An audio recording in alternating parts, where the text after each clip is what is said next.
What in the Dak Prescott's going on, everyone? So today, I want to look at some of the biggest plot holes in movie history, because I enjoy a fan discussion and fan theories surrounding these things. So I've got a list here. If you'd like to check out the list, it is on thescriptlab.com. 20 biggest plot holes in cinema. So there's some on here that I haven't seen, some that I have seen. I'm just going to go over the ones I have seen so I can engage in a intelligent discussion here, if you'd like to call it that. So the first one I notice here is interesting because if you've seen Karate Kid, he ends up winning his tournament by just absolutely smashing this kid in the face with his foot. And they said that despite being told that face kicks are illegal during the tournament, Daniel manages to win with a kick to the face.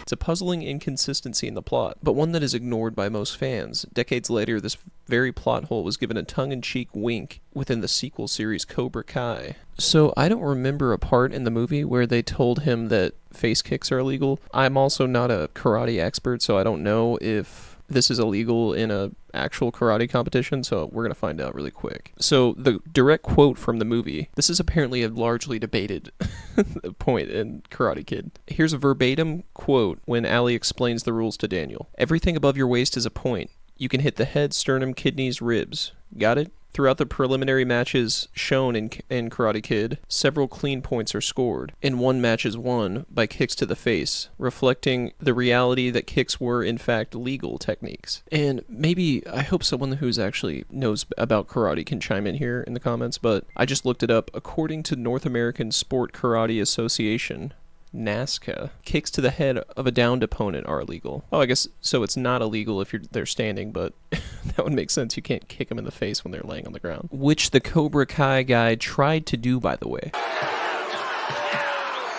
However, it allows kicking techniques to the front and side of the head as well as the torso above the belt line. So it's not illegal in normal, real karate. So this is an article claiming that the kick was illegal because the referee did state in the movie, the referee in the movie lists strikes to the face as not permissible. While this doesn't mean that Daniel cheated and should have been disqualified, it does mean that he should not have been awarded a point for the strike, which he was. I know, it seems weird. I would think in karate, you could punch someone in the face. It just doesn't really make that much sense because in the scene, the opponent punches him in the face, and he gets a point for it.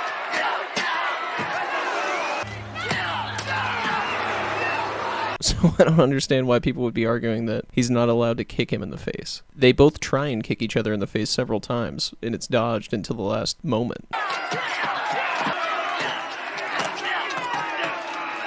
Moving on.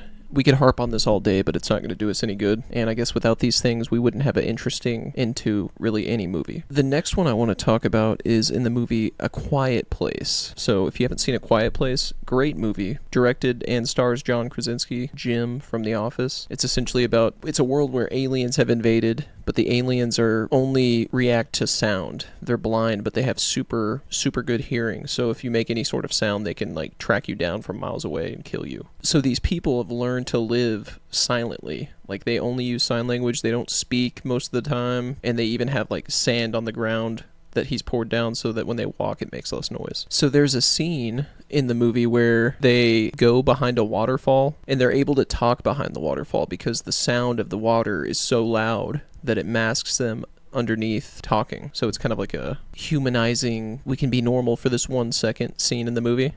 But this makes a good point. I never even thought about this. So why don't they move closer to the waterfall? And if there's a good reason not to, why not explain this more with a simple line of dialogue? Perhaps they should have considered a temporary move near the waterfall for the birth of their child. Yeah, so the wife is also pregnant in the movie. And there's a big scene, spoiler, where she has to give birth while not making a peep while the aliens are all around her, or else it would kill her and the baby. Maybe they're just herbalists and they really wanted her to have a tub birth. Like, unfortunately, my midwife does not travel to the waterfall. Yeah, that's a good point. I really can't think of any reason why they wouldn't do that. Even setting up a house beside the waterfall or near the waterfall seemed like it would lower your chances of being your entire family getting mauled by a clawed creature. The son's like, "You mean to tell me we've learned sign language and haven't spoken in years, but we could have been here this whole fucking time?" But we digress, I guess, because then that would have made for a really boring movie.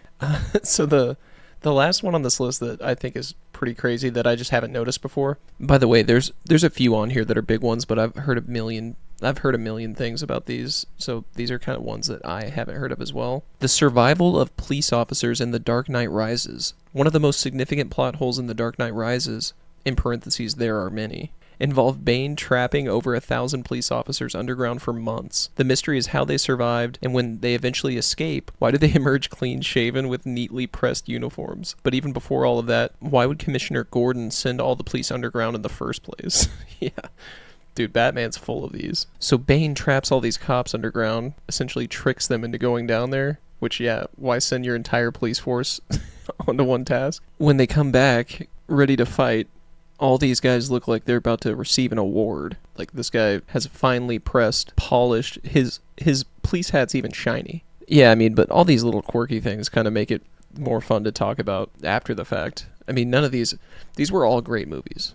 None of these ruined the movie. I really appreciate the support I've been getting. I've been actually growing this channel pretty fast compared to what I thought it would be.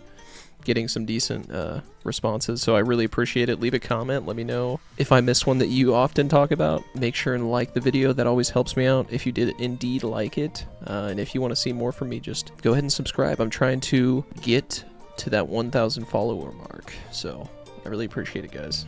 Till next time.